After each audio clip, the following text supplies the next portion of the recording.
Scam కేసులో YCP నేత కారుమూరి కుమారుడు సునీల్ ను ఈడీ అరెస్టు చేసింది.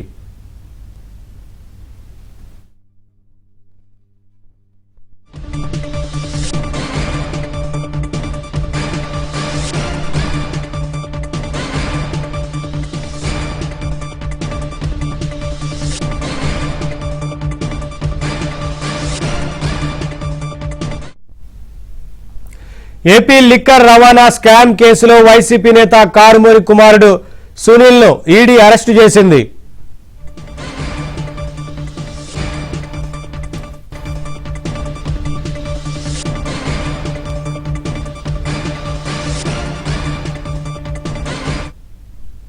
అప్డేట్స్ మా క్రైమ్ కరెస్పాండెంట్ ప్రవీణ్ అందిస్తారు. ప్రవీణ్, ఏపీ లిక్కర్ రవాణా స్కామ్ కేసులో మరో అరెస్టు జరిగినట్లు తెలుస్తా ఉంది కదా, ఏంటి అప్డేట్స్?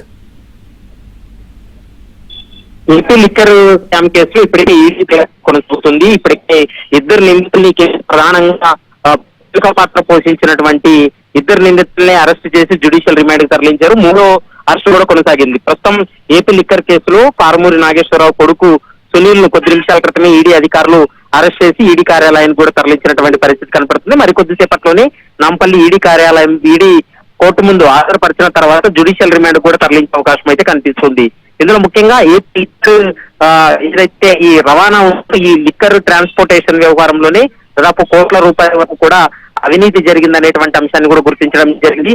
దీంతో ప్రస్తుతం ఏపీ లిక్కర్ కేసుకు సంబంధించి సిట్ దర్యాప్తు తర్వాత సిట్ ఇచ్చినటువంటి నివేదికను ఆధారంగా చేసుకొని ఈడీ దర్యాప్తు చేసింది. ఈడీ కూడా పూర్తి స్థాయిలో దాదాపు హైదరాబాద్ 3 రాష్ట్రాల్లో కూడా ఏకకాలంలో సోదాలు కొనసాగించింది.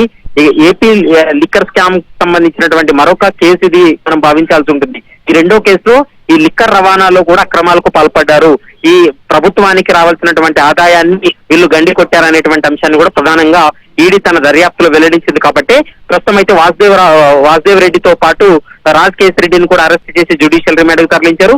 మరోవైపు ప్రస్తుతం కారుమూరి నాగేశ్వరరావు కుమారుడు సునీల్ కూడా కొద్ది నిమిషాల క్రితమే అరెస్ట్ చేసినటువంటి పరిస్థితి ఉంది. మరికొద్దిసేపట్లో జ్యుడిషియల్ రిమాండ్ కూడా తరలించేటువంటి అవకాశాలు అయితే కనిపిస్తున్నాయి. Thank you Praveen, thanks for the updates.